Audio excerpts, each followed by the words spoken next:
Greetings fellow Whovians and welcome to Time Wine Review and my spoiler talk reaction video to the latest Doctor Who episode from season 2, episode 6, the Interstellar Song Contest. But before I get into that episode, I just wanted to talk about the news article that was dropped from last 12 hours or so from the Daily Mirror here in the UK regarding the future of Doctor Who beyond season 2. Long story short from this article, is basically saying that there are plans in place for Doctor Who to continue beyond the current Disney deal. Again, nothing's been finalised yet. It could all change again. This is just kind of rumours and speculation. But the reasons I wanted to address this is, one, this was written by Nicola Methen, I think I pronounced that right. She is quite a credible source for the Mirror in terms of Doctor Who related news. She has, she's usually 9 times out of 10 correct with any sort of rumours swirling around Doctor Who. And the other is just to sort of put a bit of a rest to all the other fans, or it's just basically the noise, as the Doctor would say, about Doctor Who being cancelled for being too woke and TV ratings and all that kind of nonsense. So it is good to see that there is a little bit of hope swirling around, obviously, the future of Doctor Who at the moment. Again, nothing's been finalised as of yet, but I just wanted to address this news article that has just recently dropped over the last 12 to 24 hours. But without further ado, let's talk about the Interstellar Song Contest episode, because wow, a lot to talk about. Huge surprises, big reveals, and a lot, just a roller coaster of an episode. So please hit the subscribe button. That'll really help out this channel. And as I've said, this is my spoiler talk review. There will be huge spoilers in this video. You have been warned. This episode begins with the Doctor and Belinda arriving on the Harmony Arena, which is a space station in the middle of the galaxy, for the 803rd Interstellar Song Contest. They even managed to get Ryland out of cryogenic suspension to host this contest as well, and straight away the Doctor and Belinda said, we're staying for this contest. But oh no, shock horror, things are going wrong backstage. An alien known as the Kid, who is backstage basically taking the show hostage. So this Eurovision in space suddenly turns into a bit of a Die Hard situation. Phase 2 was to blow out everyone into space, and that looked quite dark. It was quite dark visually, seeing all these aliens and humans, everyone just being blown out into space, including Mrs. Flood. She was also one of the attending audience members for the song contest. Obviously clocked that the Doctor Belinda was there as part of her plan of sort of basically copy and pasting all the Vindicator information that the Doctor has been obtaining. So the Doctor gets blown out into space, but Belinda manages to stay on board the space station, as well as one of the contestants, Cora. I really like the scene between Cora and Belinda, as Belinda was just being into sort of such distress that she thought that the Doctor is gone and has died. And she's like, oh my God, I'm on my own. I'm in the middle of nowhere, literally nowhere. And I don't even know what sort of time or year it is. And my parents are back on Earth and they don't know that I've disappeared. And yeah, it is quite a traumatizing thing to sort of think about, really. And I'm glad that it was addressed here. Again, we've kind of had those scenarios before with companions when the Doctor has disappeared, but they don't really sort of talk about the sort of the mentality of being sort of trapped and with nowhere to go, and not knowing what to do. Even though the Doctor and everyone are floating around in space, they are not quite dead yet. There's basically, Mavity has been gone. Yes, we've got the return of Mavity being mentioned in Doctor Who, but there's also kind of like a sort of a memory sort of gravity pull, so they could get brought back and revived within a certain amount of time.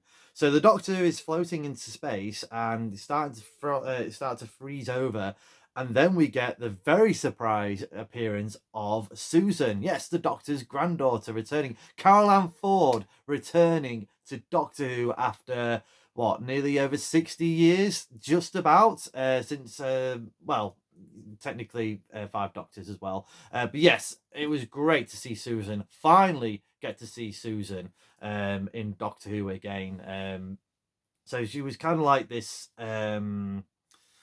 kind of like this sort of like vision for the Doctor of like, kind of like, you mustn't die, you must carry on, her saying grandfather. And yeah, that was a big surprise, and I thought that was kind of what Russell T Davies was alluding to yesterday, saying that there's going to be some spoilers for the Interstellar Song Contest, and you must watch this episode as soon as it lands on BBC iPlayer and Disney Plus. And I thought he meant for that, and like I was sort of speculating, I thought it was due to, a possible broadcast issue during the FA Cup today on BBC One. We've got the FA Cup final and the Eurovision Song Contest, and if the FA Cup final ever runs, then that could mean that Doctor Who can't be broadcast properly on BBC One before the Eurovision Song Contest grand final tonight. But oh no, there is a lot more surprises to come. So the Doctor manages to get himself from space to back onto the space station using a confetti cannon.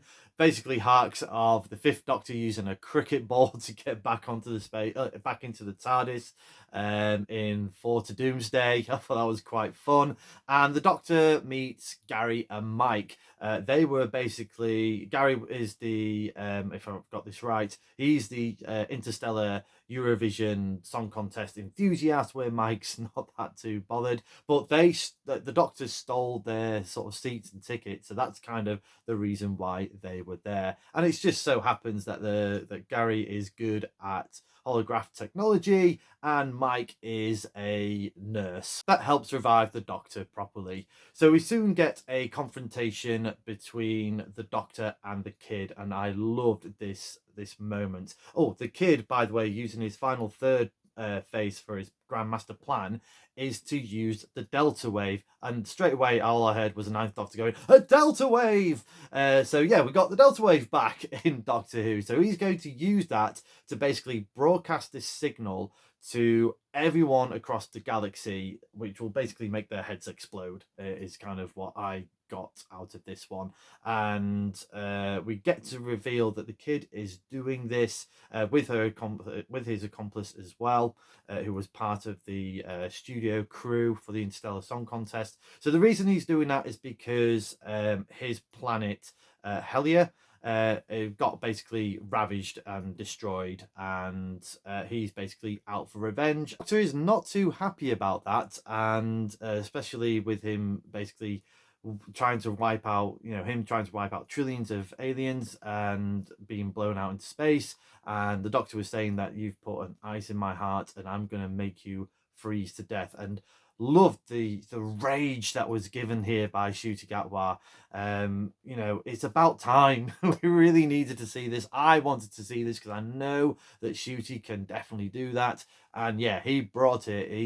We have got a very fiery Doctor in this episode. It was also revealed around about this time by Cora that she is part of the corporation that is running the Interstellar Song Contest, and they were the one that was basically ravaged the kids' home planet of Helia. They ravaged it, and it's just completely destroyed it. Once this beautiful planet was just destroyed for its poppy honey, from what I can remember. And I think Cora was also a member from the alien race of Helia. And so basically it's kind of like one of those, there's a right way and wrong way of kind of protesting in a sense. And basically the kid obviously going into sort of terrorist mode to sort of extract revenge. It was a good sentiment to have, particularly for Eurovision, or at least the Interstellar Song Contest, because that definitely sounds very much Eurovision. As much as it says it's not a political song contest, we all know different. There's definitely some politics that goes on behind those types of shows. But yeah, it was an interesting sort of juxtaposition to have those two kind of elements in there, and sort of like how to sort of react and deal with basically, being wronged.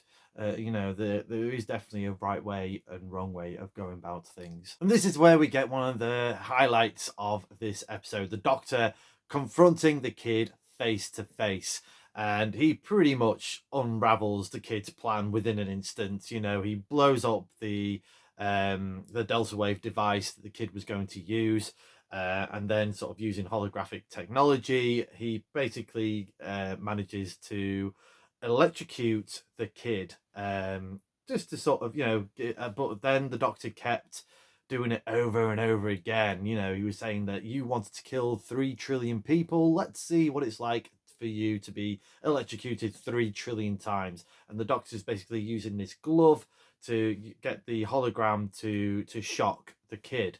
And yeah, the way they sort of filmed it was really good. Again, it was quite dark. It was very vengeful from the Doctor, something that we've not seen for a long time, as there's more sort of physical sort of aspect as well.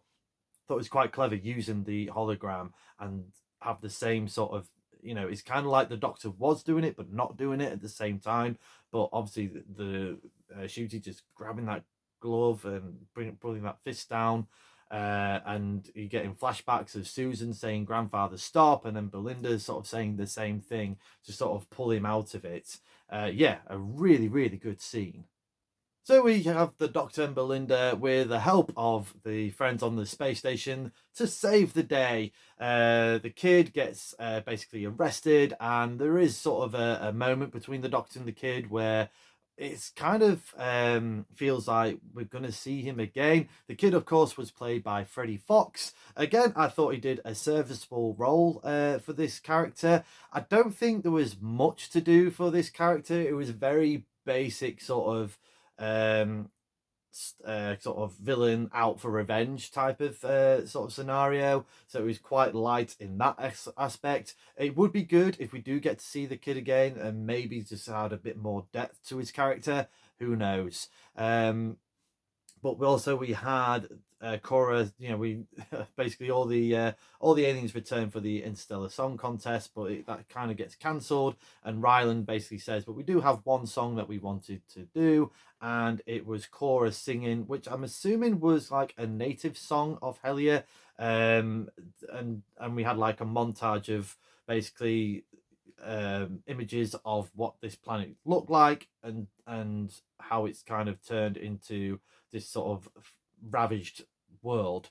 And that was kind of the clip that we saw. It looked like a bit like Earth, basically up in flames, from the season 2 trailer. So yeah, obviously it's not going to be used for the finale, I don't think. So we'll just have to see.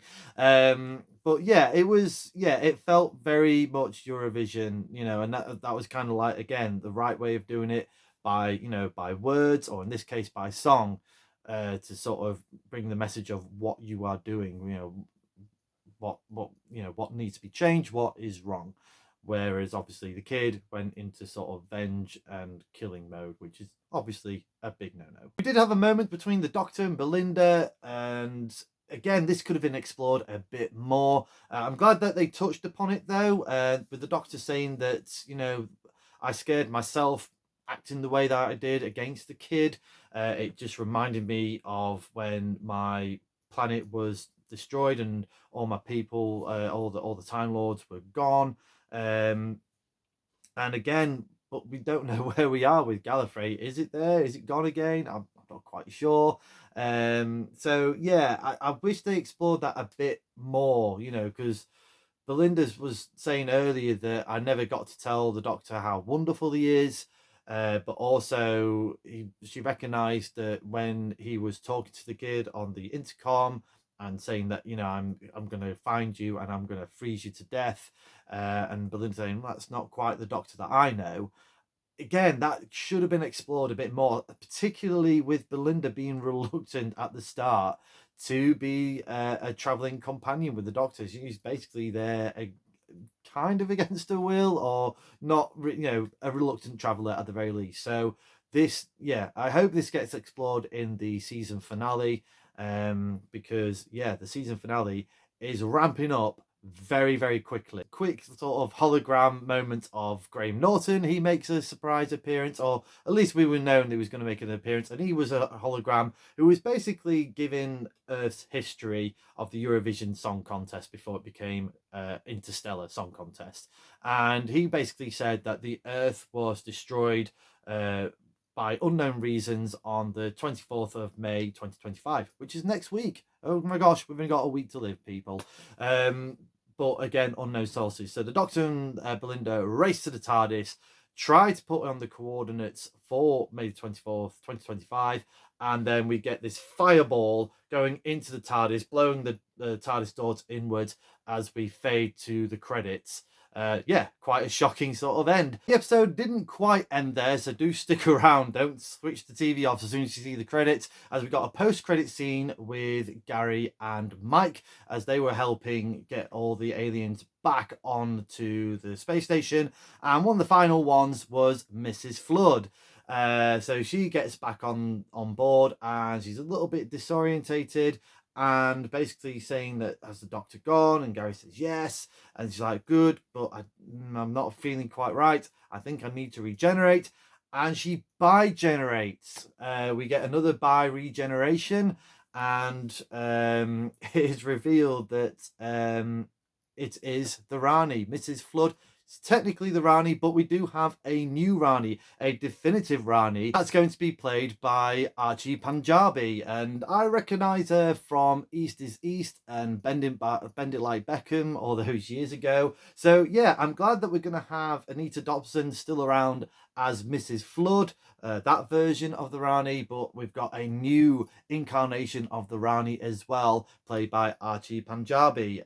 Yeah, that was the reveal of Mrs. Flood being the Rani. I think a lot of Whovians kind of guessed that anyway, and know sort of deep down it probably was going to be the Rani, even though I was trying to sort of think a bit outside the box and be the White Guardian.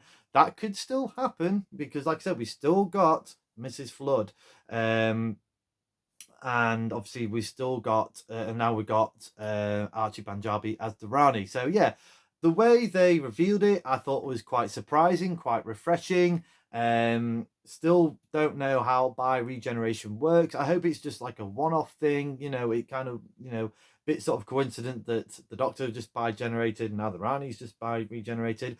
I did like the interactions though between the Rani and Mrs. Flood when the first happened. When it first happened, and the Rani just not happy that Mrs. Flood is still here. It's like, what, really? And Mrs. Flood saying, "Yes, sorry, dear, I'm still around." So it kind of feels like Mrs. Flood is going to be the Rani's companion for the next 2 episodes, which could be quite fun. And yeah, bits, and still lots of surprises to come, I feel. I do hope, though, that in the next couple of weeks we get a special Tales from the TARDIS from the respective of Mrs. Flood or the Rani, because she has a TARDIS. Makes sense to me. So yeah, even if it is Archie Panjabi or just Mrs. Flood, really, I think they could have got Mrs. Flood to do, or Anita Dobson to do Tales of the TARDIS. And the episode or the story I would pick for Tales of the TARDIS is the Seventh Doctor story, The Time and the Rani. With it was kind of like officially the last appearance of the Rani, and even though it's not the most I don't know, memorable or most liked Doctor Who story from the classic era of Doctor Who, I think that would be a nice sort of fitting way of getting people up to speed of who the Rani is, what she's been up to all this time, and kind of give a bit more sort of backstory, because I think trying to fit that in season 2 is going to be a big tall order. So just to have that Tale of the TARDIS like they did with Sutek last season, I think it'll be a really good idea in my opinion. So let's have a talk about what I thought about this episode. I'm going to try and take it away from the big reveal of the Rani, or the 2 Ranis, but I'm going to take that away for the moment, because that's kind of, I think that's what everyone's going to think about, really, from this episode. So overall, I thought it was quite light. It was entertaining. It was cheesy. It felt like Eurovision. It felt like Doctor Who being Eurovision. I don't know if it is very similar to the Big Finish audio story, Bang Bang a Boom. I was going to try and listen to it before this episode dropped, but I just ran out of time. I'll try and do it over the next few days and try and review it within the week. Fingers crossed I've got time to do that, just to sort of compare if there was any sort of story beats to this episode and that audio story. If there is, if you've listened to it, let me know in the comments, because I'm fascinated to see some comparisons before I listen to that audio story. But yeah, back to this episode. Yeah, it was fun. I did like the cameo appearances of Ryland. I thought he did really well. It was quite a small cast, actually, you know, but they did make it look quite grand and quite big with the with all the aliens on board this space station. Did I see a Sea Devil in there as well? I'm not quite sure. It was a very blink and miss it moment, but let me know in the comments if you did. But let me take away the big reveal of Mrs. Flood and the Rani. Let's just park that for a moment and just judge it on the merit of the story itself. So if I'm just going to just do that, I'm going to give the Interstellar Song Contest a TARDIS rating of 7.5 out of 10. It was cheesy. It had its dark moments. It just felt like Doctor Who Eurovision across the board. But also had its Doctor Who elements in there. I love the rage that the Doctor managed to have, Ncuti Gatwa managed to have as the 15th Doctor. But I felt the kid as a villain was not the strongest. Nothing against Freddie Fox. I think he did a good performance with what he had. But yeah, he was very, very light in terms of villain. So I hope he does get to return again and have a bit more depth to his character. I did like that they sort of talked about Belinda being on her own. And also, you know, she was talking about, you know, how, you know, I never got to say how wonderful the Doctor is. But I wish they talked more about the Doctor's sort of rage and the dangers that he could bring by being a companion. I think that should be explored more, and hopefully they get to do so in season 2. But overall, it was fun. It just felt like Doctor Who Eurovision. So yeah, I thought it was great in that respect. But yeah, in terms of the reveal of Mrs. Flood being the Rani and the bi-regeneration, the bi-regeneration was surprising in my eyes. I did not have that on my bingo card. I think everyone knew it was going to be the Rani. So I'm glad that we've got this bi-regeneration, and Anita Dobson hopefully should be sticking around as Mrs. Flood. It was great also to have Carol Ann Ford back as Susan. That was something that I myself and a lot of Whovians was desperately clambering for ever since the 15th Doctor was mentioning Susan from season 1. See Graham Norton in an official capacity for Doctor Who and not sort of accidentally interrupting Doctor Who episodes. I thought that was a nice fun cameo as well. Let me know in the comments below your thoughts to the Interstellar Song Contest. Was you a bit nervous going into this episode, thinking it was going to be a bit too cheesy? Are you a Eurovision fan? Has this persuaded you to watch the Eurovision Song Contest later on this evening? And yeah, what did you think of the episode overall and the big reveals of Mrs. Flood and the surprise appearance of Susan? Let me know in those comments. Thank you very much for watching this video. I hope you've enjoyed it. If you have, please like, share and subscribe. Hit the cloister bell for more notifications. Come say hello and follow me on Facebook and X. And do check out my other fantastic Doctor Who related content on Timeline Review TikTok. And of course right here on the Timeline Review YouTube channel. Thank you for your love and support as always. Until we meet again.